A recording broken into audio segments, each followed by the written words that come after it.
Okay, so this is the continuation of the financial freedom talk that we were having earlier. This is multitasking at its finest, or sleeping in both seats. So, just to wrap up a few things to make sure that everybody's on the same page with how to make progress with your finances. Most important thing is to be honest with yourself. Most people live outside their means because they feel like they need to put on a show or they want to do certain things, not realizing that maybe they can't afford to do those certain things right at that moment. So the best advice I can give to people is to plan. Plan if you want to take a fun vacation with friends or your boyfriend or your husband, or if you want to do a bunch of shopping every time the seasons change. You have to plan ahead for those big expenses, and if you don't have the money up front, then the rule is you don't get to do them. So for example, my husband and I love to travel, and so what we typically do is we set aside money in advance before the trip, and if we don't have the money set aside to pay for the entire trip before we go, then we don't go, or maybe we do a smaller trip. Same thing with furniture shopping. You want a new couch, you want a new TV. You budget ahead of time so that, one, if you're putting them on a credit card for the rewards, you can afford to pay it off right away, but two, so that it doesn't stress you out and cause unnecessary friction in your relationship or in your life. If you're putting a large amount on a credit card, that's stressful, and that can be stressful for either a relationship or just somebody's oneself. Cut back where you can. The easiest things that I can think of that I personally do is stop going to Starbucks every day, 5 days a week. That's $20 a week, which is $100 a month.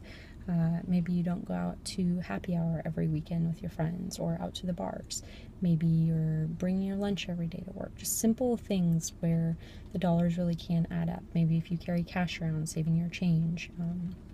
Things like that can just free up some extra money that you didn't know that you could scrape by to do something fun that you want.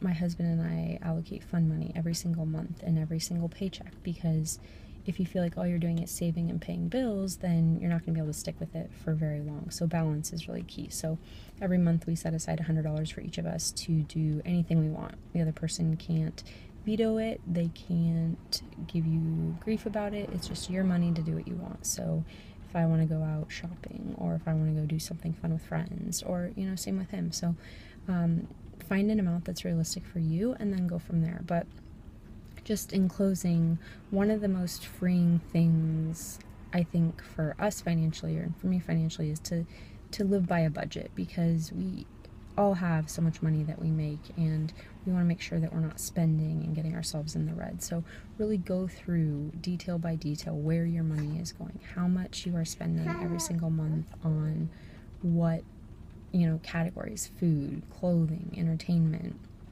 online shopping, whatever that is for you personally, and then see where you can cut back and budget, we do budget down to the day. So, we have X amount of dollars every day we can spend. So if one of us eats out at lunch, or we go grocery shopping, or things like that. So take it one step at a time, and no matter how deep a financial hole you're in, you can always climb back out. But it's just about making smart financial decisions every single day and going forward with where you're at.